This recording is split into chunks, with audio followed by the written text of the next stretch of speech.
नमस्कार शेतकरी मित्रांनो, आजच्या व्हिडिओमध्ये तुमचं सहर्ष स्वागत आहे. मित्रांनो, आज आपण आपल्या टोमॅटोच्या प्लॉटमध्ये आहोत आणि आपण आता हा जो टोमॅटोचा प्लॉट आहे तर हा आता नव्याने लागवड केलेली आहे. म्हणजे हिला 8 दिवस कंप्लीट झालेले आहेत लागवड करून. आणि लागवड करत असताना आपण जी व्हरायटी निवडलेली आहे तर ती आर्यमान ही व्हरायटी आता निवडलेली आहे. याच्या अगोदर या शेतामध्ये बळीराम या सेगमेंटची मिरची आपण त्या ठिकाणी लागवड केली होती आणि बळीराम ही सेगमेंटची मिरची आपण मेमध्ये लागवड केली होती.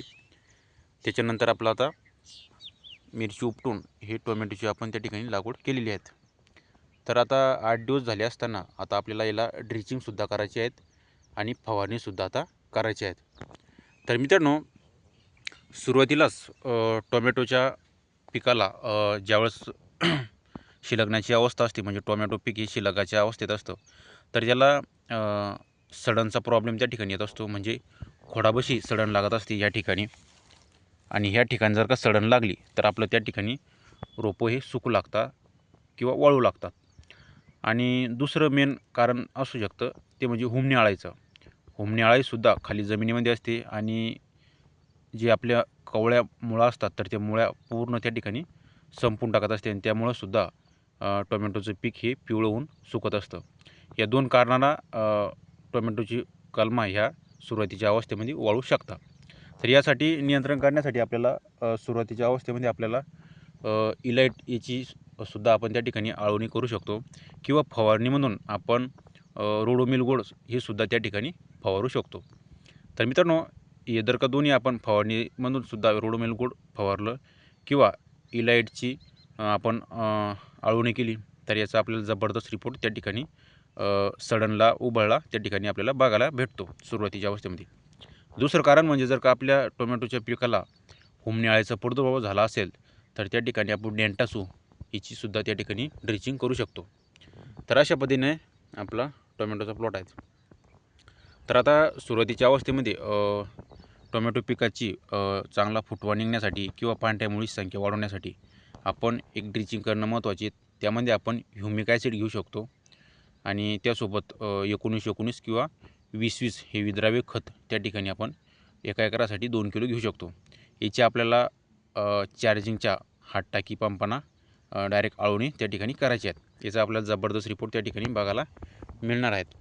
तर अशा पद्धतीने आपल्याला त्या ठिकाणी सुरुवातीच्या अवस्थेमध्ये टोमॅटो पिकाची काळजी घ्यायची आहे. किंवा आपला आता टोमॅटोचा प्लॉट आहे. तर मित्रांनो, याच्या अगोदरचा सुद्धा आपला प्लॉट आहे, तुम्ही बघू शकता. या अशा पद्धतीने प्लॉट आहेत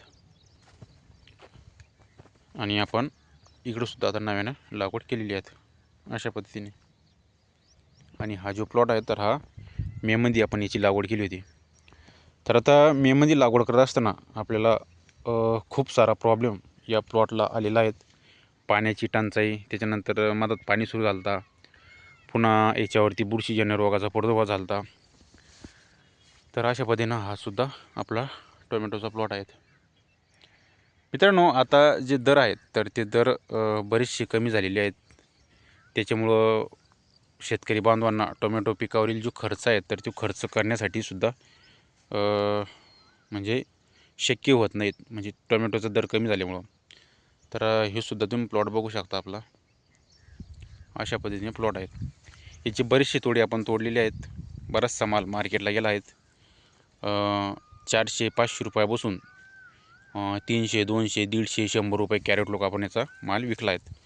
परंतु सरासरी आपण 150-200 रुपयाच्याच रेंजमध्ये आपण याचा माल गेलेला आहे अशा पद्धतीने. मित्रांनो, आतासुद्धा आपण नव्याने आता लागवड केलेली आहे.